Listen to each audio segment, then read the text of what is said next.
ఇంటిగా డ్రాప్ చేస్తాం. కార్ తీసుకొని పోతావా? ఇంకొంచెం సేపు ఉండొచ్చా నీతో?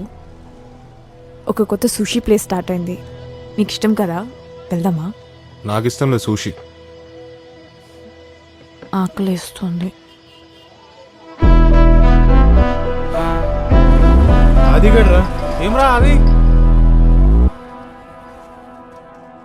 రే గోపాల్ అన్నా ఆ వెజ్ నూడిల్స్ వేరే కాడేలా చేయి.